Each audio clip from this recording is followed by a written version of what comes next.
Welcome to our YouTube channel maths magic with Sagar sir में आप सभी दोस्तों का बहुत बहुत स्वागत है। दोस्तों, जैसा कि मैंने आपको कल बताया था कि हम एक जीएस की सीरीज़ स्टार्ट किए हैं जिससे हमारे दोस्तों को और हमारे स्टूडेंट्सों को काफ़ी हद तक इससे फ़ायदा मिलने वाला है। तो इस सीरीज़ को आगे बढ़ाते हुए मैंने कल लगभग 15 to 20 क्वेश्चन करवाया था।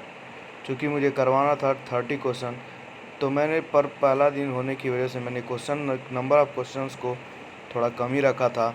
तो आज चलिए दोस्तों, आज इसी सीरीज़ को आगे बढ़ाते हुए कुछ और क्वेश्चंस को कर लेते हैं और अपने नॉलेज को बढ़ाते हैं, ताकि एग्ज़ाम में हम अच्छे तरीके से क्वेश्चन को हैंडल करके आ सकें।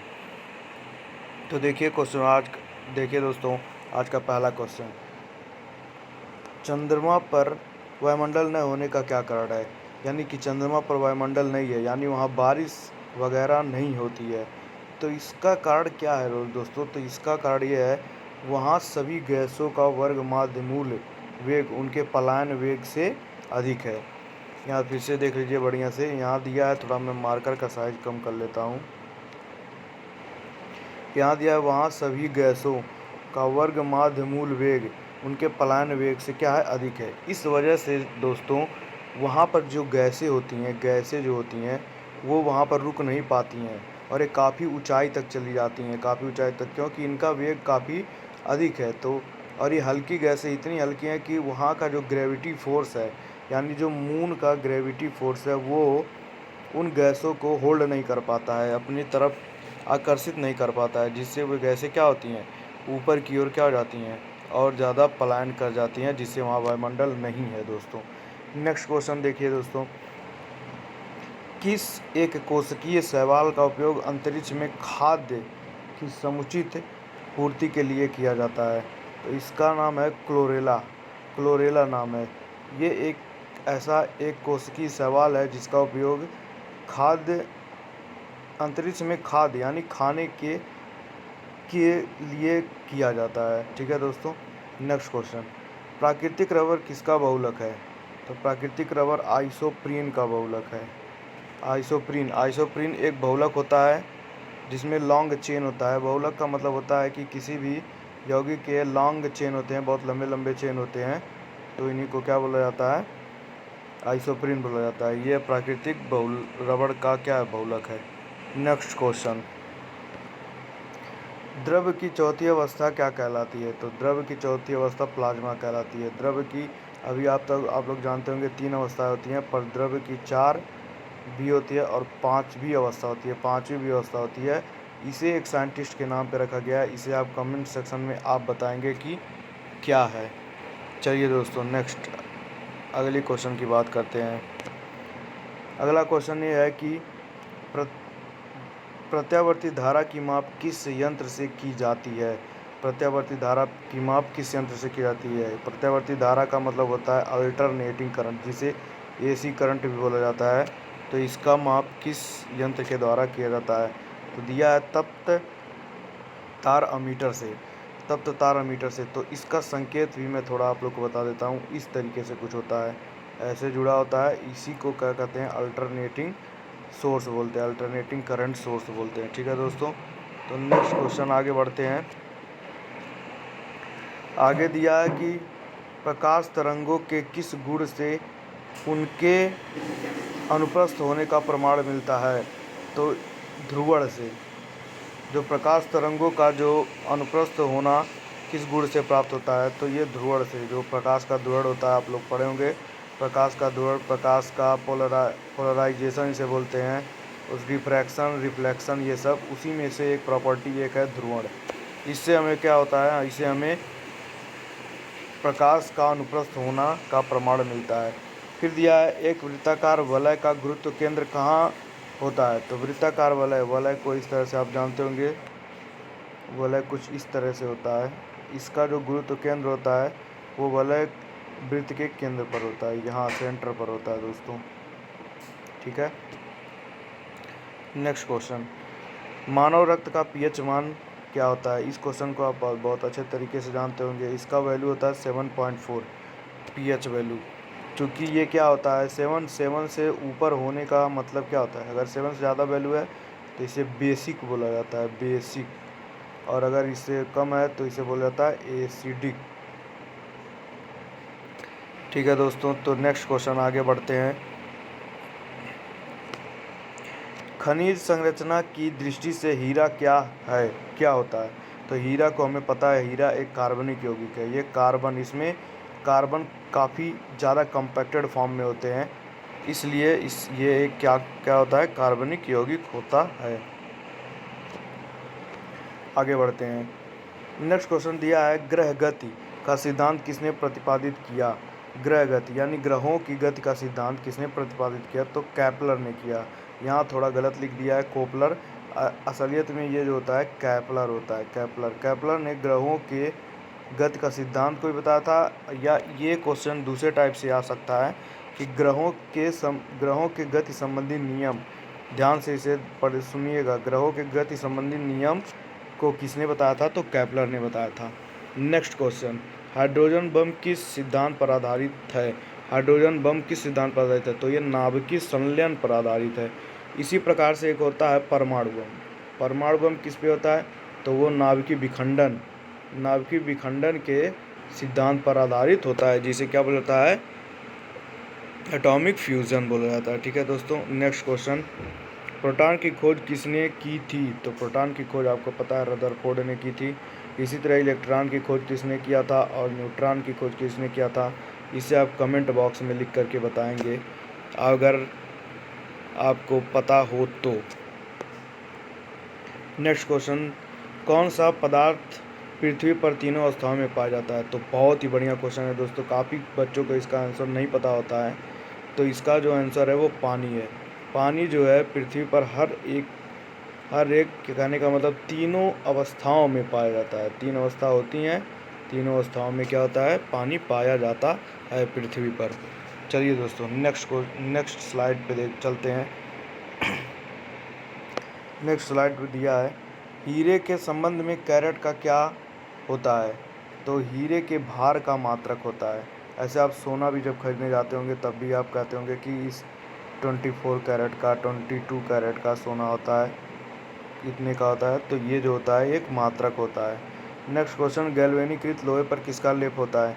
गैल्वेनीकृत, देखिए दोस्तों, जब होता है लोहे का कोई सीट होता है, अगर उस पर कोरोजन न लगे, कोरोजन का मतलब क्षरण उसका ना हो, उसमें वो क्या होता है ना, क्षरण हो जाता है उसका, तो उस पर हम क्या करते हैं, जिंक का लेप लगा देते हैं, जिंक का गैल्वेनीकरण कर देते हैं, यानी लेप लगा देते हैं, जिससे उसका क्या होता है, कोरोजन नहीं होता है। ठीक है दोस्तों, तो ये दो क्वेश्चन था। और फिर चलते हैं नेक्स्ट स्लाइड पे। नेक्स्ट स्लाइड पे देखिए, अभी आपके लिए बहुत सारा क्वेश्चन है, हम इसे कर लेते हैं, थोड़ा देख लेते हैं कि क्वेश्चन कितने अच्छे अच्छे हैं। चलिए, तो यहाँ दिया है भारत में 28 फरवरी को विज्ञान दिवस किस उपलक्ष्य में मनाया जाता है? ये क्वेश्चन का आंसर बताइए दोस्तों। ये क्वेश्चन बहुत ही ज़्यादा एग्जाम में पूछ चुका है दोस्तों, इसलिए इसे जानना हमें बहुत ज़रूरी है। तो ये सीवी रमन द्वारा रमन प्रभाव की खोज करने के उपलक्ष्य में मनाया जाता है। सीवी रमन भारत के एक साइंटिस्ट है जिन्होंने रमन प्रभाव बताया था, रमन प्रभाव, इन्हीं के नाम से उसका नाम भी है रमन प्रभाव बताया था, इसलिए इन्हीं के खोज के नाम पर ये 28 फरवरी को विज्ञान दिवस मनाया जाता है। यहाँ से दो क्वेश्चन आपको मिल गया, एक तो विज्ञान दिवस के बारे में पता चल गया और दूसरा रमन प्रभाव के बारे में पता चल गया। ठीक है, नेक्स्ट क्वेश्चन, 7 नवंबर 1888 भारत के किस महान वैज्ञानिक का जन्मदिन है? तो सीवी रमन का ये जन्मदिन भी है दोस्तों, 7 नवंबर 1888, याद रखिएगा। नेक्स्ट क्वेश्चन, आयोडीन युक्त नमक का प्रयोग किस बीमारी की रोकथाम के लिए किया जाता है? तो आपको ये पता होगा कि गोइटर का मतलब क्या होता है, इसे बोलते हैं घेगा रोग भी बोलते हैं। ठीक है दोस्तों, घेगा रोग, इसे गलगंड भी कहते हैं, इसका सही नाम है, और इंग्लिश में इसे गोइटर बोलते हैं। अब आते हैं नेक्स्ट, विद्युत मोटर का क्या कार्य है? देखिए, मैंने कल आपको बताया था इसके बारे में मैंने कल बताया था। तो विद्युत ऊर्जा को यांत्रिक ऊर्जा में बदलता है। हरे पौधों में प्रकाश संश्लेषण की इकाई क्या कहलाती है? तो क्वांटोसोम। कल भी ये क्वेश्चन आया था दोस्तों, आपको याद होना चाहिए, लेकिन दूसरे टाइप से आया था। चलिए आगे बढ़ते हैं। अब दिया है पृथ्वी का औसतन घनत्व क्या है? तो 5.5 ग्राम पर सेंटीमीटर क्यूब। यानी घनत्व, घनत्व का मतलब क्या होता है कि एक एक मीटर क्यूब या 1 सेंटीमीटर क्यूब में किसी भी वस्तु का कितना भार होता है, उसी को उस वस्तु का घनत्व बोलते हैं। तो पृथ्वी का जो घनत्व है वो 5.5 ग्राम प्रति घन सेंटीमीटर है। चलिए नेक्स्ट क्वेश्चन। सूर्य सदैव पूर्व से निकलता है क्योंकि, क्या कारण होता है कि सूर्य पूर्व से निकलता है? तो पृथ्वी पश्चिम से पूर्व की ओर घूमती है। देखिए दोस्तों, कितने बच्चों को यह नहीं पता होगा, फिर सूर्य नहीं घूमता है, सूर्य अपने जगह पे होता है। पृथ्वी क्या करती है, ऐसे ऐसे ऐसे ऐसे सन का चक्कर लगाती है। तो जो पृथ्वी का जो चक्कर लगाने की जो दिशा होती है वो पश्चिम से पूर्व की ओर होती है, इसलिए जो सूर्य हमें होता है, जो दिखता है, वो सूर्य पूर्व से पश्चिम की ओर जाते हुए दिखता है। ठीक है दोस्तों। Next question. पौधों में वाष्पोत्सर्जन दर के निर्धारण के लिए किस यंत्र का उपयोग किया जाता है? वाष्पोत्सर्जन मतलब इवेपोरेशन। इवेपोरेशन होता है ना दोस्तों, पौधों से पानी का, तो उसके लिए किस यंत्र का उपयोग किया जाता है उसे मेजर करने के लिए? तो फोटोमीटर याद रखिएगा। ये सब जो मैं दोस्तों क्वेश्चन करवा रहा हूँ बहुत इंपॉर्टेंट क्वेश्चन है, बहुत सारे एग्जाम में ये पूछे गए हैं और आशा है कि ये अगले आने वाले एग्जाम्स में भी पूछा जाए। अब देखिए रेड लेड का रासायनिक सूत्र क्या है? रेड लेड का रासायनिक सूत्र क्या है? Pb3O4। रेड लेड आपको पता होगा, ये जो शीशा होता है ना, शीशा चेहरा देखने वाला, उसके एक साइड में जो लेप होता है उसे भी रेड लेड बोलते हैं। ठीक है दोस्तों। तो ये क्वेश्चन इस तरह से भी पूछ सकता है कि चेहरा देखने वाले शीशे के जो एक साइड में होता है उसे वहाँ पर किस चीज़ का लेप लगा रहता है? तो PbO4 का लगा रहता है, Pb3O4 का। Next question. मानव शरीर में विटामिन के का निर्माण किस अंग में होता है? तो कोलन में बैक्टीरिया द्वारा। कोलन हमारे शरीर का एक अंग है जहाँ पर क्या होता है, बैक्टीरियाओं द्वारा क्या होता है, विटामिन के का निर्माण होता है। डार्क एवेंजर क्या है? तब देखिए ये एक नाम है। डार्क एवेंजर क्या है? तो ये क्या है, एक प्रकार का प्रमुख कंप्यूटर वायरस है।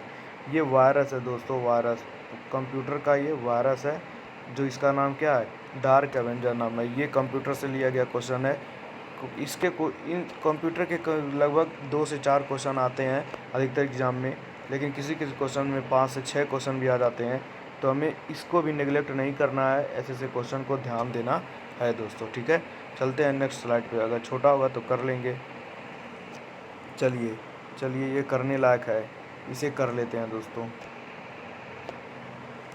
तो देखिए यहाँ दिया है, थोड़ा इसे बड़ा कर देता हूँ, जूम इन कर देता हूँ ताकि आपको दिखे। यहाँ दिया है फाइकोलॉजी के तहत विज्ञान की किस शाखा का अध्ययन किया जाता है?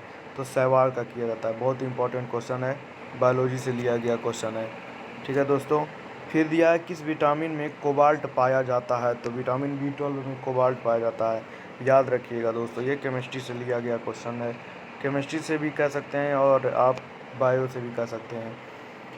मेनिनजाइटिस तनिकार शोध नामक रोग में शरीर का कौन सा अंग प्रभावित हो जाता है? तो मस्तिष्क। मेनिनजाइटिस एक बीमारी है जो मस्तिष्क को प्रभावित करती है, यानी कह सकते हैं ये दिमाग की बीमारी है, मस्तिष्क की बीमारी है। चलिए नेक्स्ट क्वेश्चन।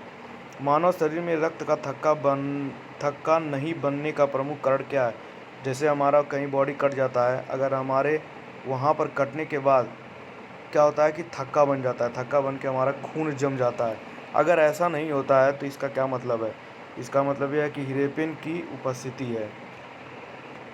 हीरेपिन की उपस्थिति की वजह से क्या होता है, हमारा जब कहीं कट जाता है तो वहाँ थक्का नहीं बन पाता है। चलिए नेक्स्ट क्वेश्चन पे चलते हैं। नेक्स्ट क्वेश्चन है, चाय बनाने के लिए विद्युत द्वारा केतली में पानी किस विधि द्वारा गर्म होता है? तो कन्वेक्शन द्वारा। कन्वेक्शन एक प्रोसेस है जिससे क्या होता है दोस्तों, ऊष्मा का संवहन होता है। ऊष्मा का संवहन यानी एक जगह से दूसरी जगह ऊष्मा का क्या होता है, स्थानांतरण होता है। इसी को बोलते हैं कन्वेक्शन द्वारा। ये थोड़ा इंग्लिश वर्ड है, इसका हिंदी होता है संवहन। सम वन, इसे लिख लीजिएगा दोस्तों। हिंदी में भी पूछ सकता है, कोई वो नहीं है। अब जो है वृद्धों की चिकित्सा का अध्ययन को क्या कहा जाता है?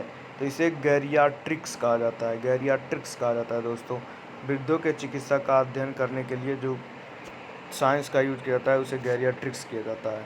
अब दिया है हाइपोग्लाइसेमिया नामक रोग रक्त में किसकी कमी से होता है? तो ग्लूकोज की कमी से होता है। ग्लूकोज की कमी जब होता है तो हाइपोग्लाइसीमिया नामक रोग हमारे बॉडी में उत्पन्न हो जाती है। चलिए नेक्स्ट क्वेश्चन देखते हैं। नेक्स्ट क्वेश्चन जो है दिया LTLV2 नामक वायरस कौन सा रोग फैलाता है? तो एड्स फैलाता है। यहाँ कट गया है, यहाँ एड्स है, AIDS, एड्स। तो याद रखिएगा इसका नाम LTLV2